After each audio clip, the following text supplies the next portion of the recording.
Hi, everybody. This is Michael Becker with the Mobile Ecosystem Forum. Thank you very much for joining us today. I'm super excited to have you.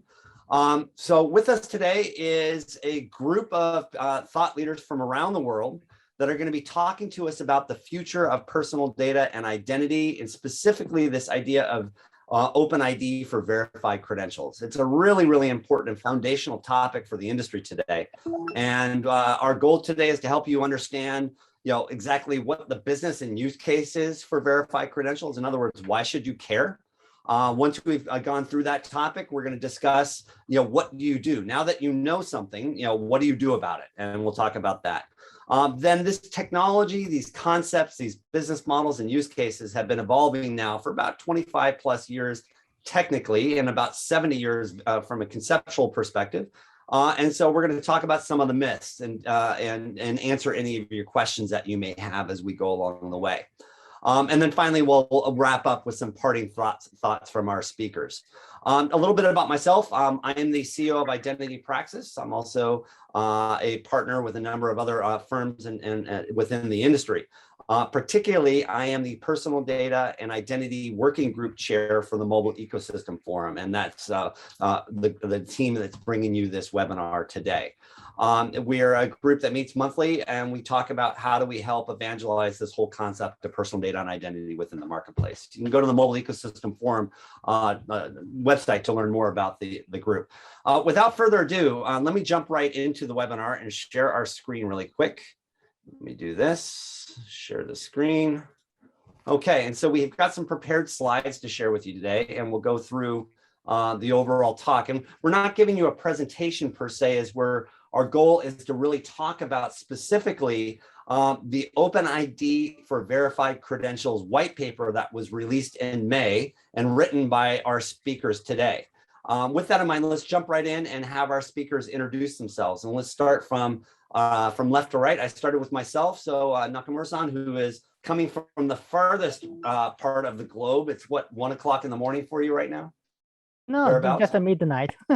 Just a midnight. All right. Yeah. Okay. Well, and we'll be ending at 1. So he's in Japan. And so thank you very much for staying up for us. So if each of you can give like a 90-second introduction of who you are, then we'll jump into our dialogue. So okay, go for it. Okay. So start from myself. Good day, everyone. I'm Kenichi Nakamura. I'm a mobile ID specialist at Panasonic Connect. I've been involved in the ISO mobile driving license standardization from 2014, and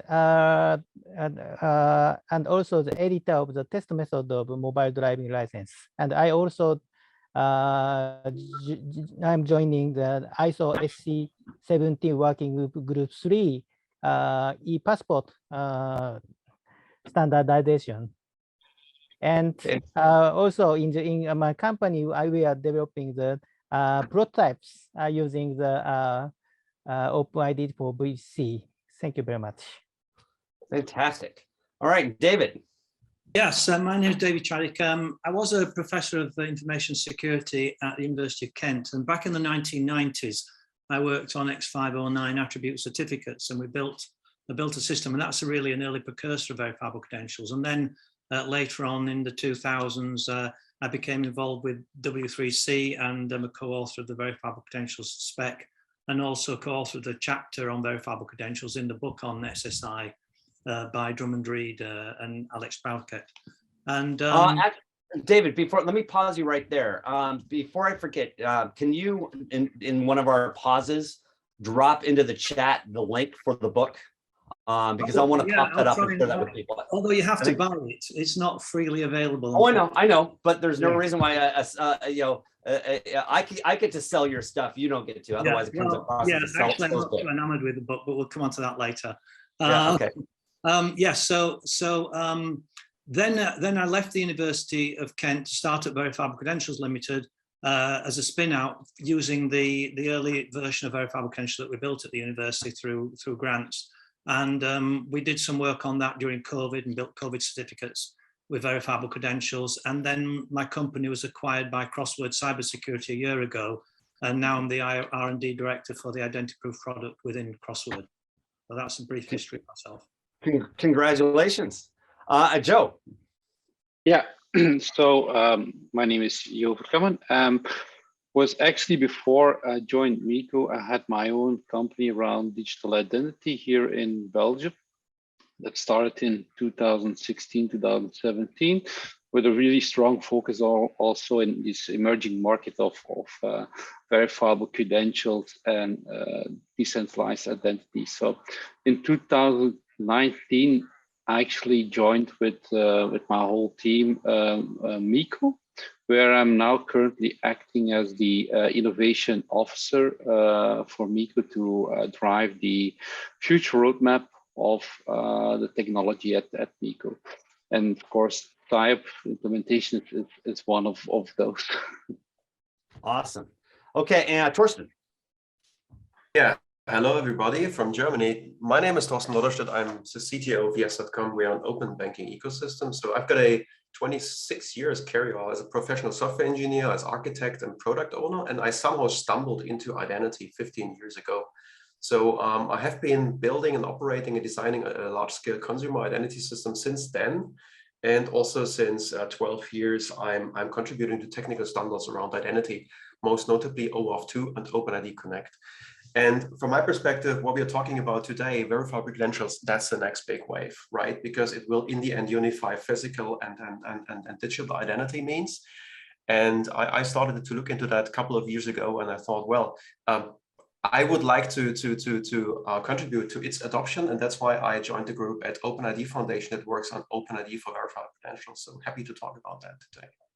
Wonderful. And then finally, we have Kristina from Microsoft. Yes, Kristina, I work on the identity standards team in Microsoft, which means I get to focus on creating the standards so we can have an interoperable ecosystem of verifiable credentials and other types of mobile credentials. So I do work in OpenID Foundation on this OpenID for verifiable credentials specification family. I co-chair W3C Verifiable Credentials Data Model V2 work, which just recently started. So if you're interested, that's maybe something to check out. And I also do participate in ISO mobile driving license work and ITF on a couple of SEC disclosure related drafts.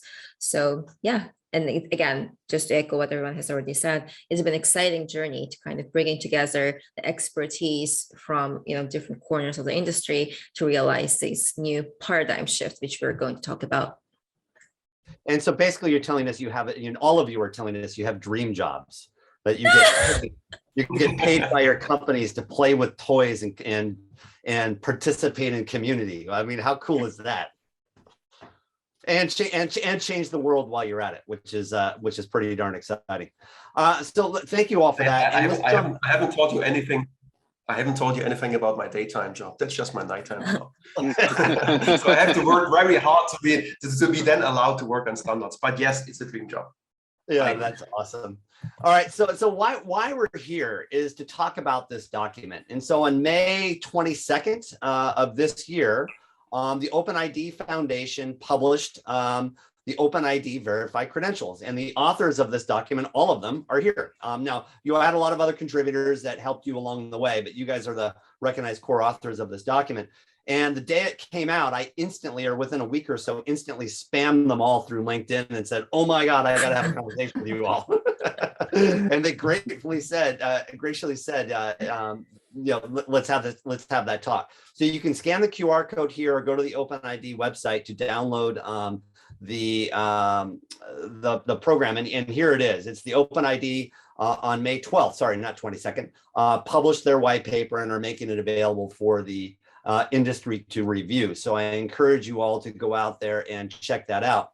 Now, on that note, we're going to walk through over the next, say, 50 minutes or so as we have remaining for this webinar, explain the business benefits of VCs, explain how we get started with VCs, and then address the myths, resources, and other questions you may have. On that note with questions, there is a Q&A tab at the bottom of your Zoom screen. If you have any questions, go ahead and pop those in the Q&A tab and we'll answer them throughout the webinar. And don't be shy, just jump in and absolutely get in there and do that.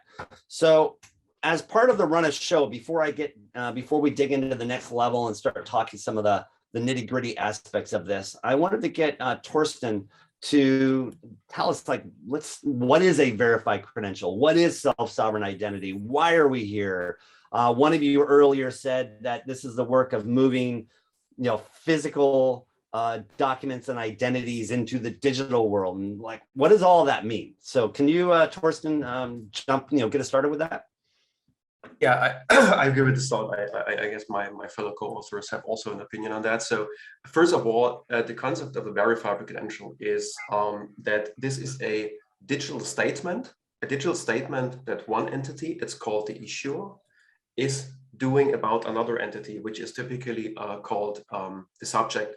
So someone, a trusted third party, tells someone else about you to someone else. And this statement may contain information about you as your name, or it may contain information about your educational qualification, about your permit. For example, you are permitted to drive cars, or also about your vaccination status. So there are a lot of different use cases. So in the end, it's about statements about data about yourself. And those statements are temper evident, meaning if someone tries to modify them, the recipient will ultimately realize that someone has changed that data. So they are protected from being changed, typically using a digital signature. And as David pointed out, in the 90s, one used or invented X509 certificates. So X509 certificates in some ways are the predecessors or the predecessors of verified credentials that we're talking about today.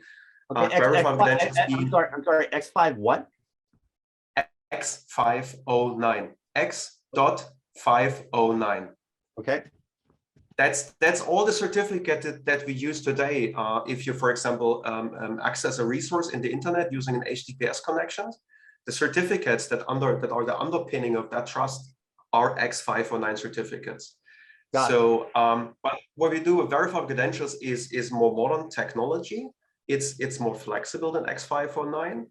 And what is a very important aspect of verified credentials is that the credential itself is not only temper evident, it is also bound to the legitimate holder. So someone that this credential was issued to.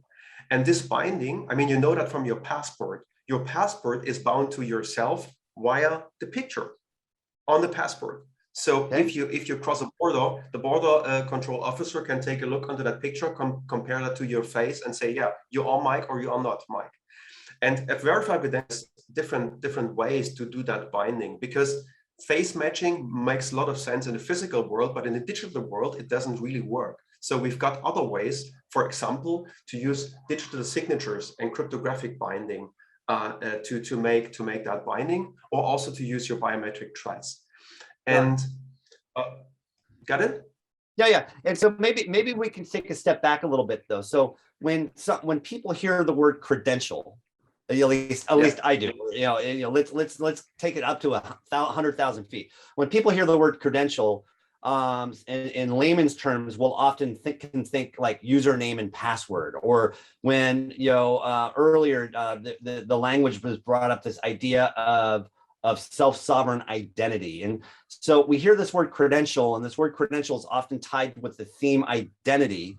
And if we can go back a little bit, if maybe Kristina, you can, or David or Joe, whichever one of you want to talk about, like, let's walk through where we've been and where we're ending up. And we're going beyond identity into what you were just talking about, which is more than that. It's about truly credential management, managing not just my identity, but all of the information on my driver's license or my passport or my diploma or my audited tax records or whatever. We'll talk about those business cases in a minute. So it's a lot more than just identity management, and it's a lot more than credential management. It's a foundational infrastructure layer that's being added to the internet for security and for all of these other commercial benefits. But with that background, maybe can one of you explain where we've been and how we got, and let's talk about where we've been first, and then I'll pop up a slide on how we got there. Which one of you wants to take this?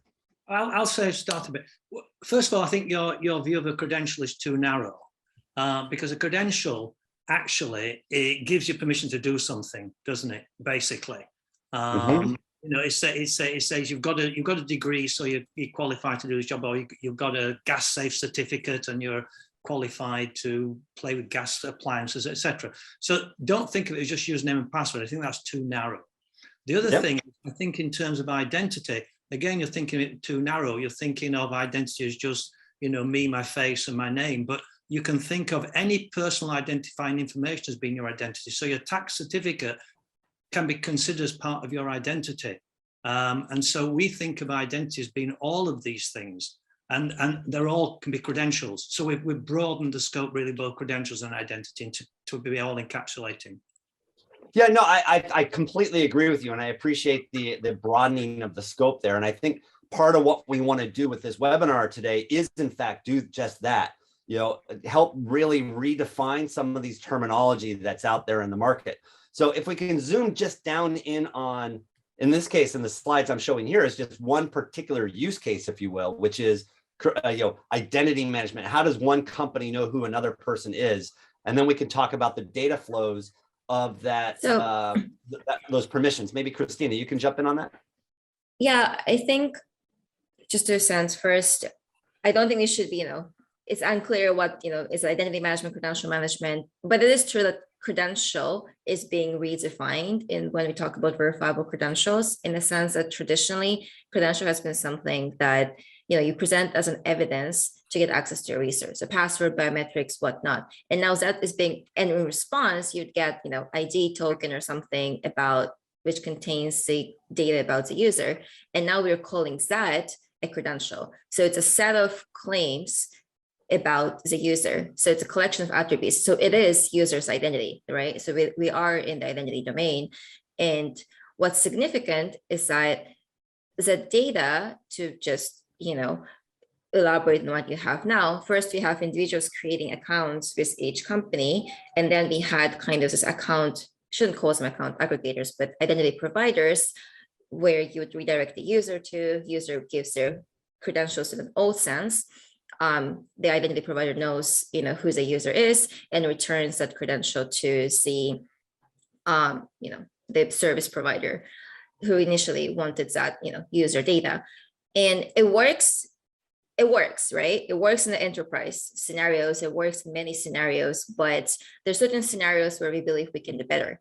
And those are, for example, cases where, as Torsten explained, it makes sense. Yeah, so let me pause here before we move on to that. So again, trying to simplify the dialogue, and then we'll broaden it. So, in the kind of old world centralized identity management idea, and again, with keeping the broader concept of identity are all of these attributes I have about me, not just my username and password. In the kind of the earlier days of the internet, we had what was called the centralized identity model with a company. I would create some kind of connection with another company, and that other company would centralize information about me, so that when I'm logging into their website, or I'm trying to prove who I am, or make an attestation or claim to give me authority to be able to access certain resources, or maybe whether or not it be my banking account or the ability to walk into that hospital if I'm a doctor, we used a centralized data management model. And then at some point, we moved to a federated identity management layer. And that, as I understand it, was, companies like sign in with Apple, sign in with Google, sign in with, Facebook, some other third party who had those identity attributes that help recognize me as an individual to be able to have claims on a particular identity, as well as claims on the ability to do something, would manage that. And so therefore, when that individual would go work for a company, that company would work with some other federated ID provider, whether or not that was to facilitate login or facilitate verification of what I'm allowed to do, would work. And that's the way the internet's been working pretty much up until now. And then to your point, Kristina, you called it a new paradigm, which will be in the next slide we'll switch to. And that's changing. So before we move to that new paradigm, can you explain what's, I don't want to say it's wrong, because there's not, we are what helped us get to where we are today. So I'm not disparaging what these older models, and these models are still in existence today and provide value. But what are the risks in these models, and why are we struggling with these models, and why are we needing to move? Can one of you tackle that? Yeah, sure. So sorry, just to I think it would be more beneficial to talk about the benefits of the new models and focusing on kind of, the current No, model is, let's do the yeah. let's do the benefits next. I want to do the benefits in the next slide. Yeah. I want to talk about why are we moving to why are we needing to move? So the problem with the federated model, there's a couple of problems with it. First of all, the federated ID provider knows too much about you. They are the center of the universe. You have to go via them to log into all these different companies. So they know where you're going to on the internet, when you're going, they know what your attributes are, and they are, if you like, the king, and they know too much about you. That's one of the problems with the model. The other problem with the model is that it can be open to phishing attacks, that a user can be redirected to a fake identity provider. It looks like Google, it looks like Google website, but it isn't. And he goes to Google, he logs in, he gives his username and password to Google, and then he's being phished, and now the person can act on his behalf.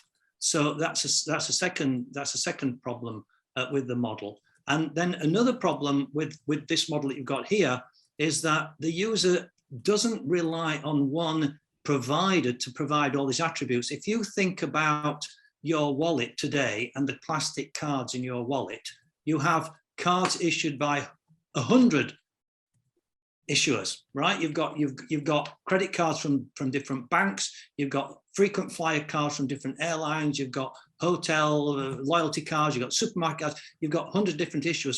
So again, the model is limited in you've got this one central federated identifier that's supposed to know everything about you. So that's just a few of the problems with and that's good. And then the other, like in the centralized model, a single, it's the honeypot, a single company, or in the federated model, all of my data is sitting in one place that the hackers are wanting to break into and steal, right? And when they do that, that causes an innumerable amount of problems for industry. And in fact, by 2025, industry suggests that we'll be losing about $10.5 trillion to fraud and cybercrime. So part of what we're talking about here from my perspective, there are philosophical reasons, and there are really concrete technical reasons to move on from that model. So David already pointed out one of the concrete technical reasons, and that is the Web SSO model was designed to be able to share attributes, a very delimited set of attributes among sites, typically sites belonging to a certain ecosystem. So, and as I typically point that out, I would not turn off the trunk of my car using a federated identity provider, because it wasn't just built for it, right? So it was built for Web SSO back in the 90s, early 2000s, and we have to move on because we've got much more identity data that we maintain, and we've got a couple of use cases that are between digital and physical world that we need to cope with, and the federated model is just not designed for that model. Yeah, and so and again, to that point, let's move to the next model. We're now to Kristina's point, we're entering into this new paradigm where people, not companies, are going to start taking control of their identity and personal information. And this is just one of many frameworks that the OpenID standard supports. So Nakamura-san, maybe you can kind of jump in and help us understand these standards and understand these flows, or any of you that would like to jump in. And or maybe we start with Kristina. Sorry, let's back up. What are the benefits of doing this? That's where you wanted to go next, Kristina. Yeah, it was just to highlight that because if this credentials contains a rich set of data about the user, verifiers can make a more more granular decisions based on the data. And as I've been elaborated, you can receive a credential directly from the user. So you're not talking to the issuer. So there is issuance of a credential. So user received credential at some point in time, and then users presenting it later at some point in time. So just clear decoupling, which is, more, I don't want to say privacy preserving, but yeah, but I want to give floor to Kenichi-san. So and go ahead. Yeah, I think what Kristina is telling is really important, and that was what in the other models were a problem, is that now you have decoupling of the whole process. So issuing, presentation, verification, these are three different separate processes. And that makes it also possible to build out new type of forms of, for instance, onboarding and user experiences. But what I feel is like, if you look at how the model has moved from a centralized to federated to this model, it's also the user experience. The user experience gets better. In the beginning, you had to have manage 10, 20 passwords to enter a site. With the federated model, you only needed one account.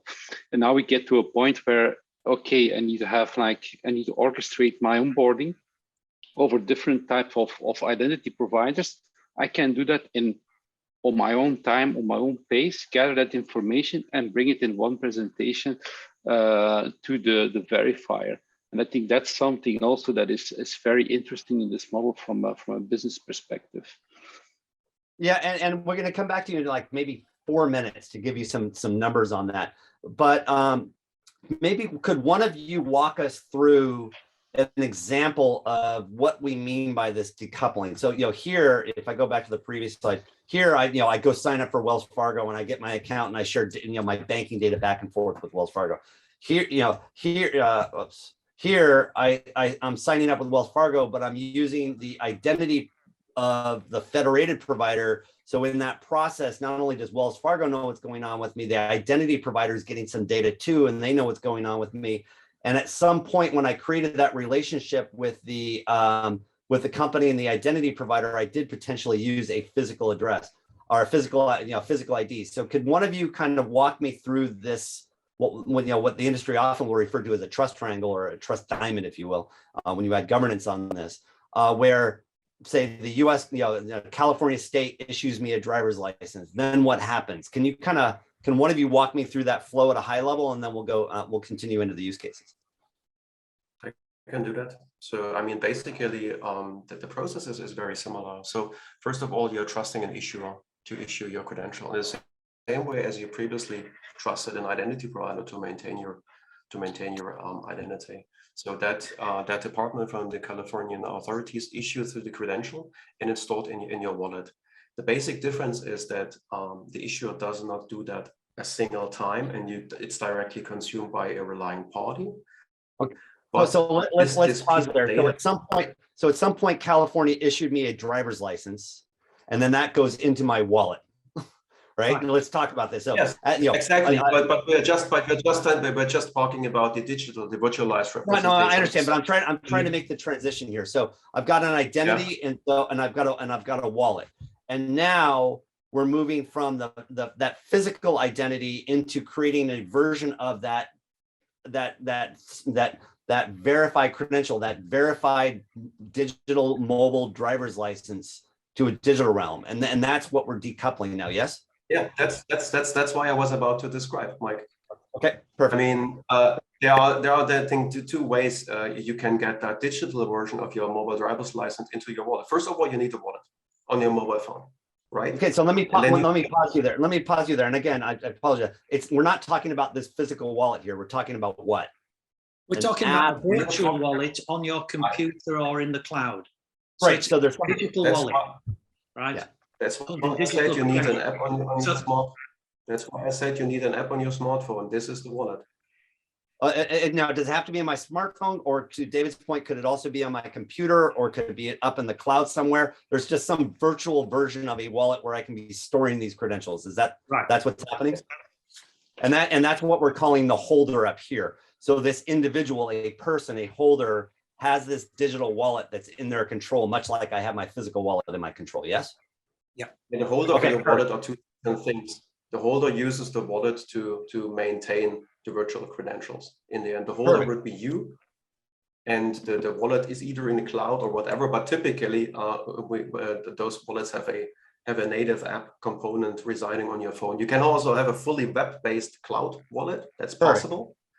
But to just simplify things, I would assume you have already the app on your wallet installed. There are built-in wallets into operating systems, but there are also apps that you can download from the App Store or Play Store, and then you obtain the credential into that app, right? How you do that depends on the capabilities of the issuer. It could mean that you go into an office of what was the name of the department that you wanted? The Department of Motor Vehicle. In the California, it's the Department of Motor Vehicle. You go to an office of that department, and they issue a credential. You, for example, scan a smart code, a QR code on a screen, shown to you, and then download the credential into your app, for example. That's one option. Let me pause you right there. That credential, just like looking at this picture, is basically a cryptographic version of my driver's license. It's it's a digital version of my driver's license that has a cryptographic key to which only I have access to. So that way no one else can use my driver. Perhaps Kenichi will give you more details because he has been designing the driver's license. Perfect. Yeah, but can I just to insert one sentence real quick? I think in layman's simple terms, we're trying to reproduce experience the user familiar with in the physical world. I take out this physical card of my physical wallet and present it, and I already have it in my wallet, right? And we try to reproduce that experience in a digital world using different digital technologies available there, be it, native apps, browsers, whatnot. And if you're convinced that the user experience you want to give to the users from the UX or security or privacy perspectives, come talk to the technologists and they'll tell you what are the best ways to do it and to fulfill your requirements. I think that's like 2-sentence layman before we go to Kenichi. No, and I think that's absolutely correct. So so thank you very much for interjecting on that. So what Torsten's saying is go to the DMV. They issue me both my physical driver's license as well as some now digital certificate of my driver's license that ends up in a wallet on my phone or my computer or somewhere else. And to Kristina's point, we'll talk about the technology. So once that's done, what happens, Torsten? What do I do next? Let's say I'm going to a bar or I'm going to the airport and they want to know and verify that I am, I'm over 18 or I am who I am. Yeah. Yeah, and that's where we enter the space of the different user experiences that you refer to, right? Because there are different ways how you can present a credential, and it's different presenting and assuming you use your driver's license for identification as well. Then you need the option to present that to law enforcement in the same way as you would like perhaps to show that to a bartender, or also use that online to prove you are permitted to drive a car. And for those different use cases, there are different technical ways to do so.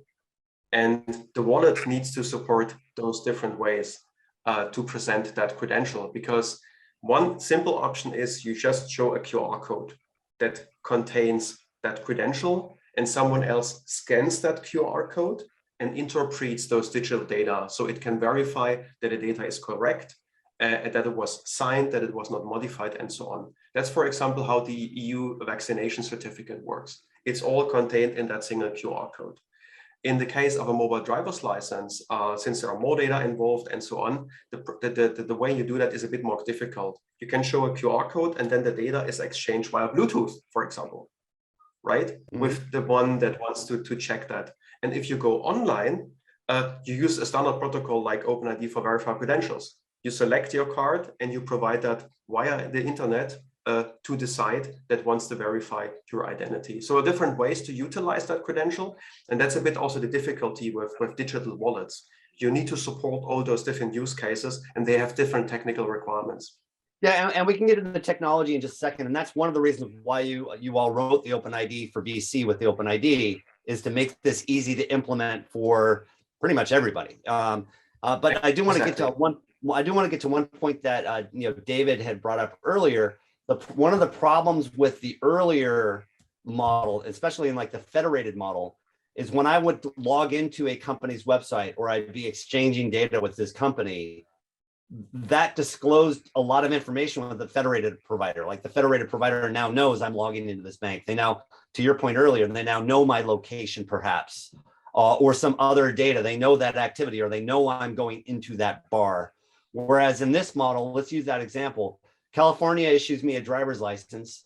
I get that digital version of my driver's license into my wallet. And then when I'm going to the bar and the bar asks me if I'm over 21, today I would show them that physical driver's license. What you're suggesting to me is tomorrow I could just hold up my phone. Is that correct? And then they that is correct. That exactly. Yeah. Go ahead. David, do you want to?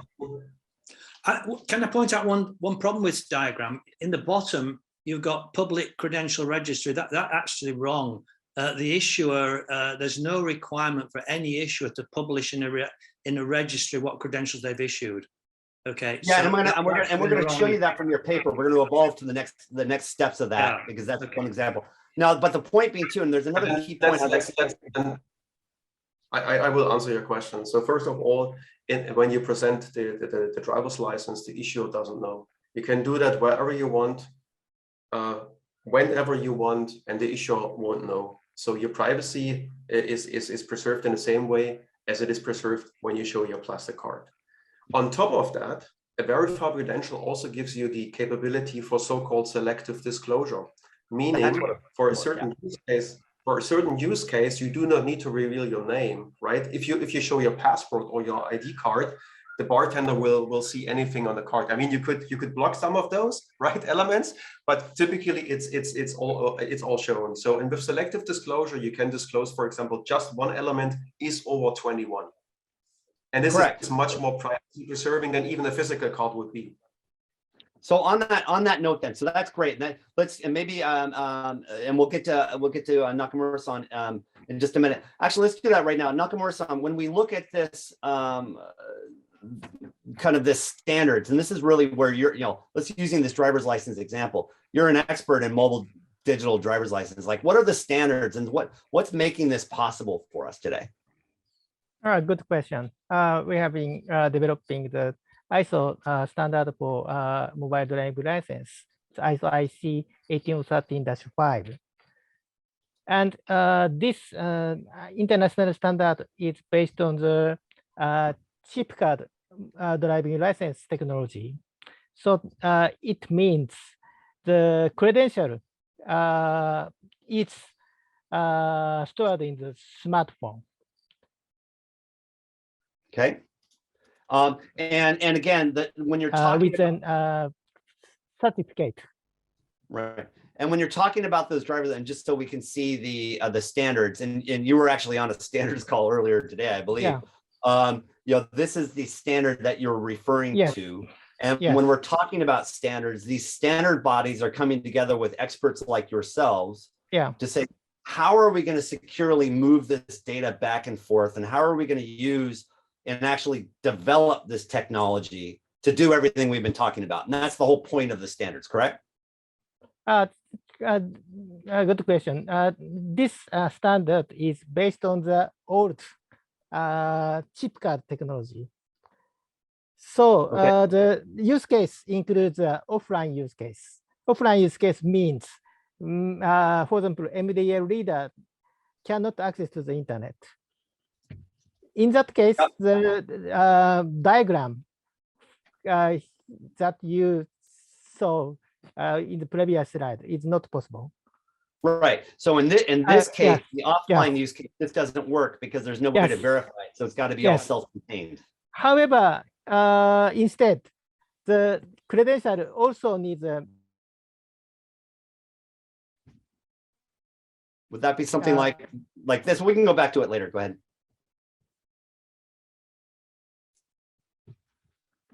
Sorry, did we hang up on the internet, or is it me, or is it Nakamura-san?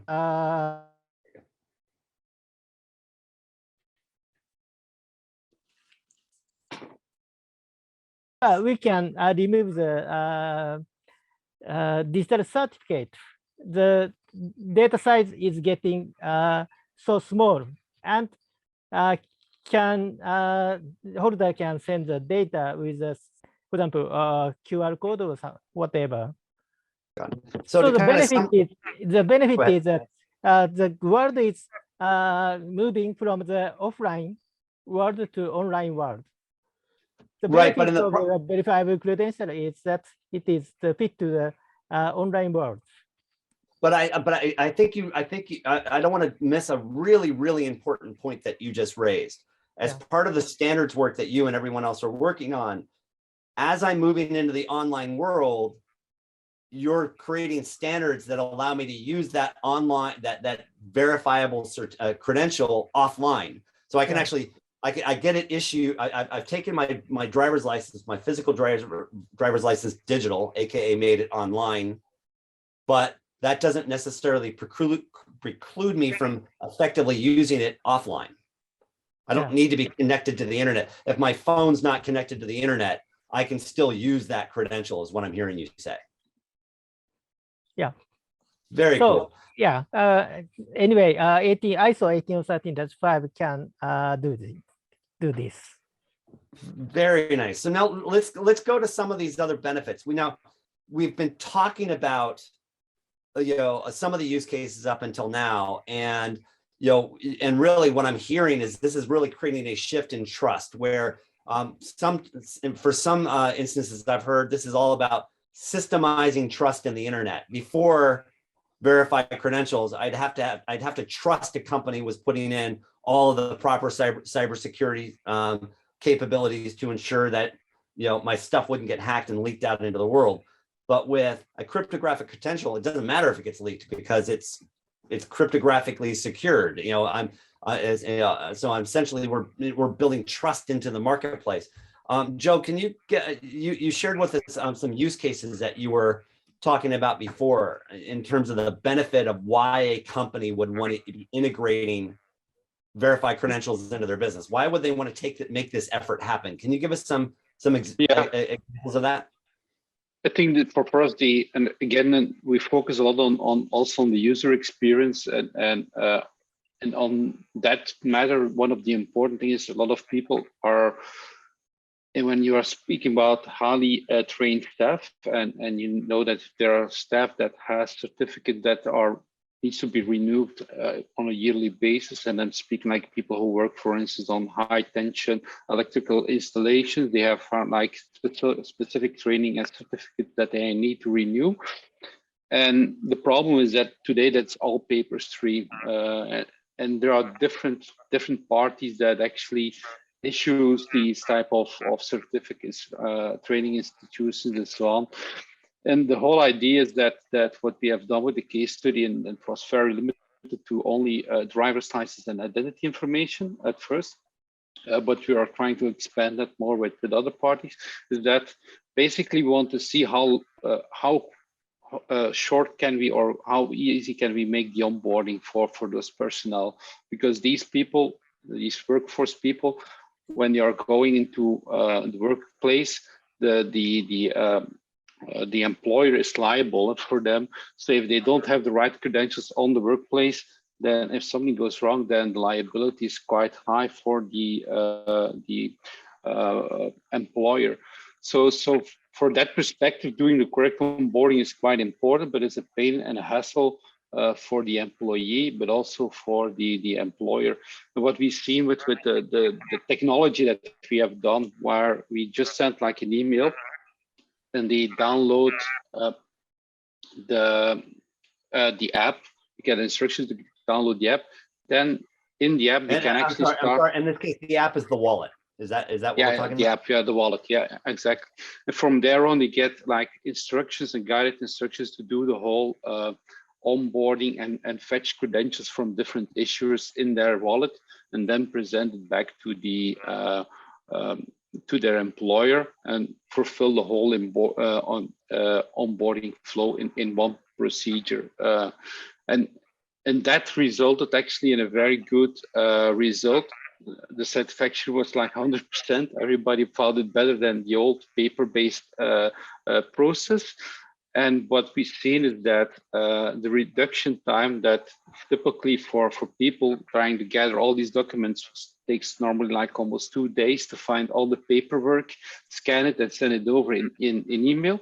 That is reduced in doing it in 30 minutes. While on the other side, and that's also quite important, if you get all these physical papers, they are copies. So you get actually copies from an original certified document. So the individual at that moment doesn't, or the employer doesn't know if somebody falsified this document. Is this document truly coming from that issuer?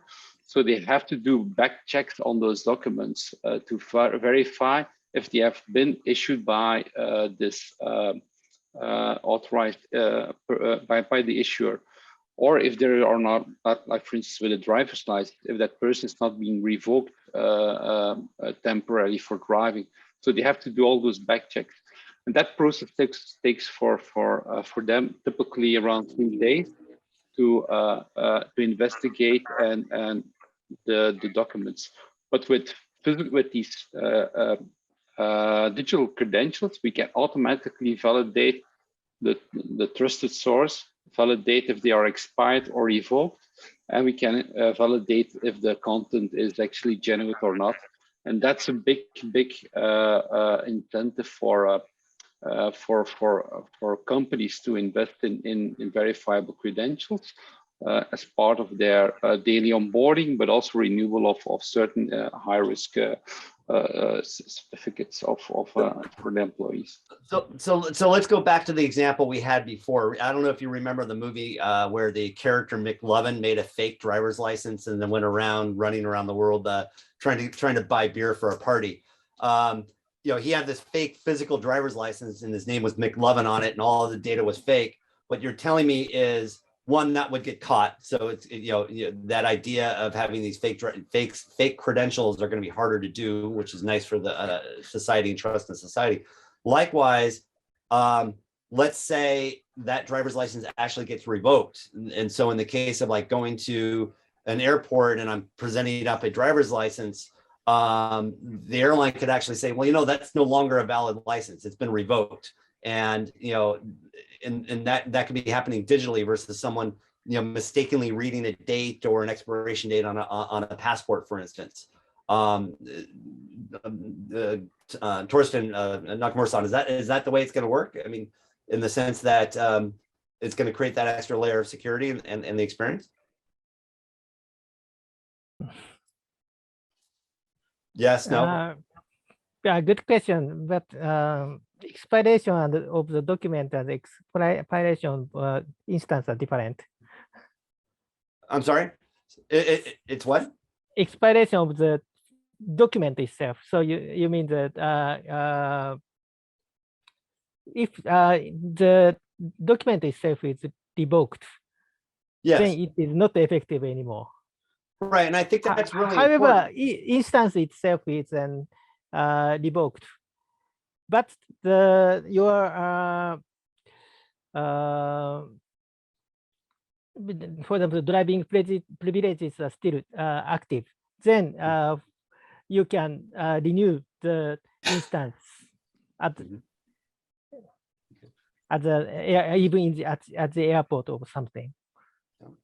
No, I hear you. And so Kristina, maybe you can help us then. Again, it's not just about my me identifying I'm Michael Becker. It's all of these other benefits. Can you summarize these for us a little bit now that we understand the technological flows a little bit more?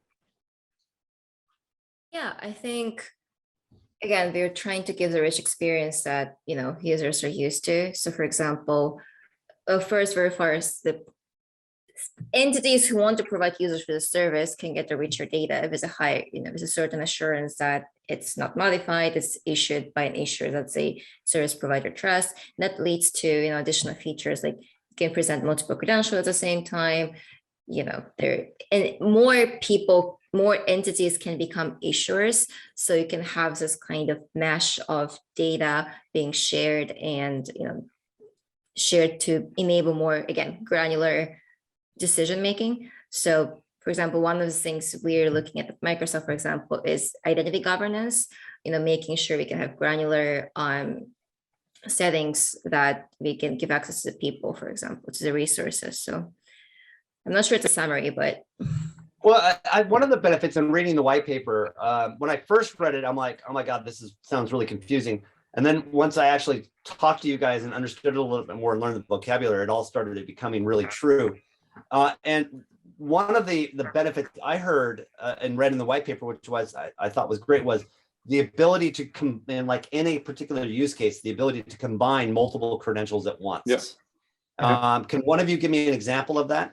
Well, the one that I've told you is like if you, for instance, if let's say, and that's also for the workplace use case, you need to drive a clerk, or you need to use some highly effective equipment on the premise. So first you need a credential probably that also identify who you are. So you need your identity card. Probably you need to have a proof of your employment that you're actually eligible to be on the site. So that gives you access to the site, and then for instance, the tool itself, if you have a clerk, there will be in the near future that if you don't have a correct certification, or your certification would be expired or it's not been renewed, the clerk will not drive. Like, you will exchange the information, those three things, and it will say like, okay, you're allowed to be on this premise. That's okay. We know your identity. You're definitely this person, but your certificate for driving a clerk has been expired for one month. So we can't give you access to, or can't start a motor for this clerk. That is what I think is truly interesting, because you can have from 3 different sources, meaning one is maybe the government, one is the driver's license office, and then an RTO, which issues certificates for training from a training facility. That is 3 different issuers, which are combined in one use case and presented for granting access to a specific device or tooling. Or another example would be combining my passport with my COVID vaccination status with my airline ticket. Yeah, and putting it all into one very simple user experience. That always drives me crazy. If you're on board for a flight online today, you can't combine your passport and your vaccination certificate. It's not machine readable. So this is, for me, this is a killer use case. Mike, may I use the chance to talk about a bit trust? Because it seems you assume that trust is easy, and I can tell you, trust in the verified credential world is really tough. Because instead of having that single identity provider, we've got thousands in the end, thousands and over 10,000 of issuers, because everyone in the end can issue a credential, which is great. Because verified credentials give a very cheap, affordable way to issue virtual credentials that wouldn't even be possible previously.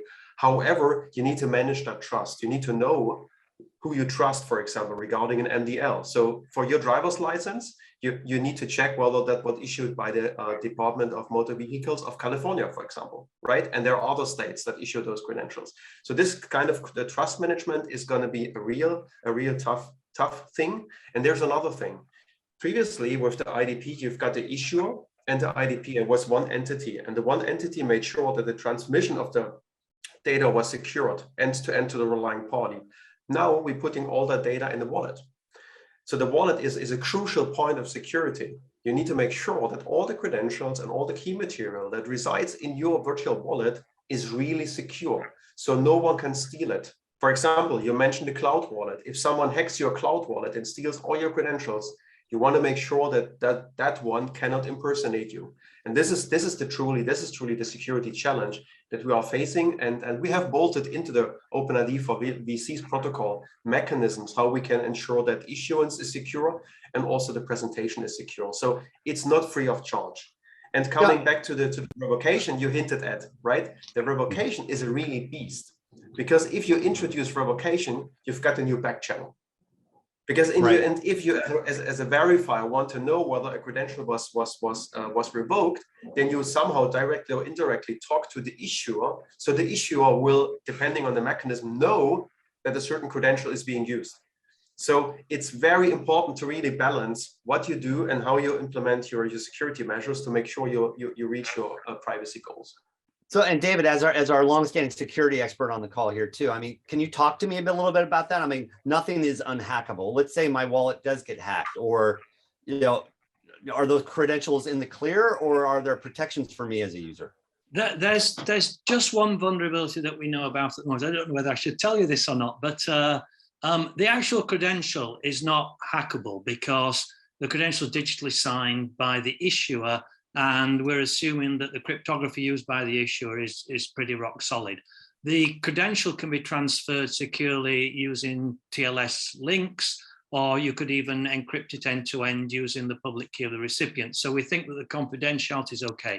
The thing that is currently not there precisely is tying the person to the credential, because the credential's in the wallet, and the wallet is using cryptographic keys. So what the verifier gets is a digital signature saying this wallet is giving you this credential, but not necessarily that user, okay? Because if I give my phone to you and I tell you my PIN, or allow you to put your fingerprint into my fingerprint reader on my phone, you can then present my credentials, and the recipient will not know that it's you using my phone and not me using my phone, okay? That's a really important point, and that brings us to yet another standard that's out there, and maybe Kristina or Nakamura-san, you can talk about this a little bit too. Because VCs are all about moving the data back and forth, but then you've got other standards like the new FIDO Alliance and the passkeys and biometrics capabilities like iProof's proof of liveness, and like I biometrically know it's you and I know you're alive. Technologies that are all coming together to potentially help us with what you just raised. Is that not the case, David? So is that to me? Yes, and or not. Yeah, so there are some technology, and there's some solutions being worked on. So the ISO MDL group are working on the solution. Google have proposed a solution. There are solutions being worked on for how to actually bind the credential to the actual person and the biometrics of the person, so the wallet will not release it unless it's the same person who got the credential releases it.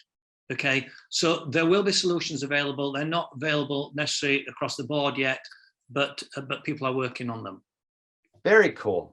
So we only have about 4 or 5 minutes left, and I do want to point out a few things in your parting remarks. Like one, if you want to learn more about what we're talking about, you can go get I want to not forget to bring up David's book, the Self-Sovereign Identity book. I think this is really important. The other one is if you want to learn more about the use cases and the technologies and the standards, be sure to download the OpenID for Credentials white paper and learn more about it. You can also learn more about the GAIN proof of concept committee that's being run by OpenID. I believe, is this a committee that's chaired by you, Kristina? Or is there yet another one that we're working on? No, Torsten is the person to go to about GAIN. Got it. And then there are other working groups within OpenID. There's also the Decentralized Identity Foundation and the ISO, which Nakamura-san represents, that I think are critical for moving this forward. So as we kind of look to wrap up our understanding of this new and emerging new paradigm of identity management and personal data control, what are some of your parting remarks? Maybe David, we can start with you. Okay, so what I would say is have caution when you read the book on self-sovereign identity, because it actually peddles a lie. And the lie it peddles is that you need DIDs and blockchain for self-sovereign identity. And that is not correct. You do not need a blockchain. You do not need DIDs. In fact, the ISO MDL standard doesn't have DIDs in it. So that's proof that you don't need DIDs. So I think people need to understand the difference between self-sovereign identity, which is me giving my identity attributes that have been issued by the government or been issued by my employer or been issued by a hotel or an airline frequent flyer, giving my attributes to someone, that's proving my identity. It's not a DID, okay? And again, just so you know, so those that are listening to it, a DID is a decentralized identifier, which is yet another standard in this conversation, being run by the WC3, the World Wide Web Consortium.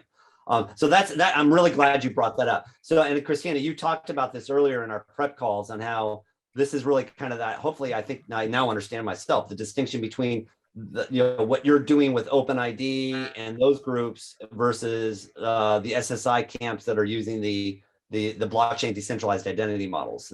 There is a distinction there. They're similar but different. No, maybe you can provide us with parting remarks. Yes. So 3 final remarks. One is the white paper structured. First, you'll hear about the benefits of verifiable credentials as an idea, which we mainly elaborated on in this call. In the second part, we were talking about, so someone was asking in the chat saying, how do you make choices? And the second part is arguing, for OpenID for verifiable credentials, standards, families to be used as a solution. And that solution is the rails. Think of them as the rails on which you can run different trains with different credentials, different identifiers, different mechanisms, different cryptography, whatever your CTO is going to tell you. So that's first, it's a Rails. We're talking about the Rails here. And that leads to the second point, these Rails are agnostic to which train you're trying to run on it. It can be, old Thomas, train. It can be this modern Shinkansen Japan is famous for. Like, I don't know if it's a good analogy, but like that's the choice you're enabling the implementers. You can run any train, but let's make sure the train can get from point A to point B from the issuer Let's to the make sure user, the from the gauges user are to right. the The verifier. wheels will actually fit on the track. Yeah. And finally, just to elaborate on David and your question, it's not dependent on blockchain. So if someone's telling a self-surrender that it depends on blockchain, it's not. It could be beneficial, but it's not dependent. So. All right, so I know you've got to run to a board meeting, so let's let you drop off, and we'll let the other two wrap up, and then we'll go. Thank you very much. Thanks, very grateful for you. Okay, Joe, what are your final remarks? Yeah, I think the most important thing is that it's a really familiar tool because it uses underlying OpenID. So it helps also with the discussions, for instance, with regulated institutions that does a risk analysis. It's something that I experienced myself, but also talking with their implementer team. They need to implement, they need to know the touch bases on how to integrate this in their current identity structure. And OpenID is something that they are very familiar to, and it's much easier to explain the flow and the integration points on that point. So that, I think, is a very important thing from a technical perspective. From a business perspective, I think the options, because everything is decoupled now, the options that we have to play with the user flow, with the experience, is much broader than we had before. We are not limited to one single way of logging in or to authenticate ourselves. These things, I think, is really something from a business perspective that we need to see that it's very interesting from the user side, but also the fact that we can import verified information that is being attested. That helps also with reducing the cost of verification, of onboarding, and so on. So if I'm a CEO that's listening to this, basically what I just heard you tell me is my engineers are already familiar generally with this, and it will be fairly, relatively straightforward to implement. It's going to reduce my costs, increase my security profile, thus therefore reduce risk, and will improve my customer experiences from days of onboarding to literally minutes of onboarding, and therefore could potentially be increasing my velocity of my revenues as well. So this just sounds like an awesome thing for somebody to seriously consider and start moving forward with.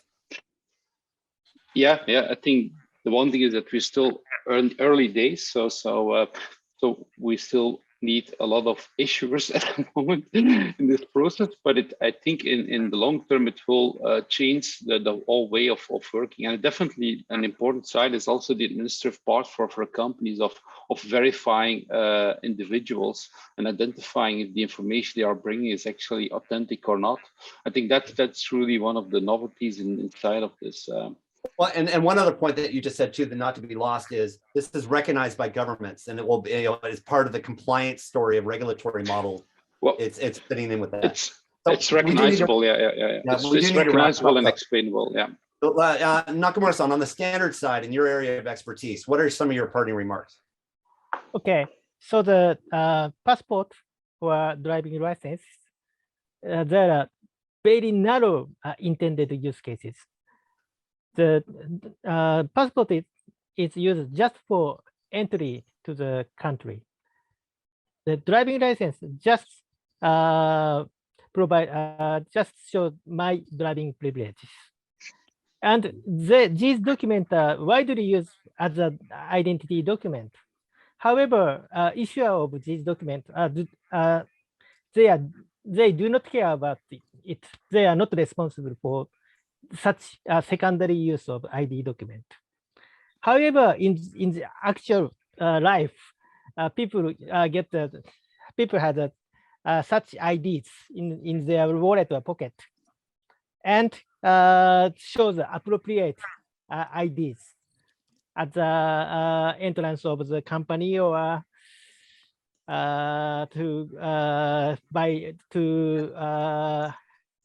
create a bank account, etc. However, current MDL standard and passport standard do not care about it because it is not intended use case. However, I believe this verifiable OpenID for VC can provide such user experiences. Well, that's fantastic. So again, this new model, going back to Kristina's point, Yeah. the Rails versus the data packet itself and all that Yeah. will help us manage securely these primary and secondary use cases, Yeah. which is fantastic. Torsten, we have run a little long, so your parting remarks. What do you want us to leave with here? We have been working in the last year on providing Rails for people that want to implement and leverage verified credentials. So if you bought into the story of verified credentials, take a look into OpenID for verified credentials. We believe that's the most secure, easy to use Rails you can get for your use cases. Try to implement it, reach out to us and give us feedback. That will help us to make the standard even better and to help you in adopting that new paradigm. Thank you. Yeah, and to that point, it is a standard. So in that regard, the community all comes together, and anybody listening to this can influence the direction of where the future is going. It's open. We have a fully transparent IPR regime. So come to OpenID Foundation if you want to contribute. Reach out to us and help us. Thank you. Well, thank you, Mike, for organizing the call. And on that note, thank you very much. I've thoroughly enjoyed it, not just the last hour plus that we've had together, but also the prep for this call, because I've just learned so much from you and I'm really grateful. Thank you. Okay, and on that note, thank you very much. Bye-bye. Thank you. Bye-bye. As we're wrapping up the session, just so we know, I want to leave you all with one final couple of points on the personal data and identity working group. Let me pop to some final slides here that we can talk about later, and I'll share the slide deck for anybody that's interested. Next Monday, we have the next personal data and identity working group with the MEF. If you want to participate with us and get involved with the MEF, please join us for that. Likewise, on August 4th, we're going to be doing a business of self-sovereign identity unconference, where the attendees are actually going to be creating the agenda themselves, and they're going to be doing that in partnership with the Internet Identity Workshop. So MEF members and listeners to this webinar will get a 25% discount. If you need more than that, reach out to me, because the more the merrier in this process. So those are some final things. I do have a book coming out as well that will be contributing to the Personal Data and Identity Meeting of the Waters, which will be coming out later this year. And with that, you can always reach out to me as well and get involved with the MEF, and I'll make sure that you can get introduced to our speakers too. So with that in mind, I would like to officially close out our webinar, and let me shut that off. And thank you again, Joe and Nakamura, and especially Nakamura-san. It's late for you, so good night. Yeah. And we'll talk to you soon. Thanks you again. Bye. Bye-bye. Bye-bye.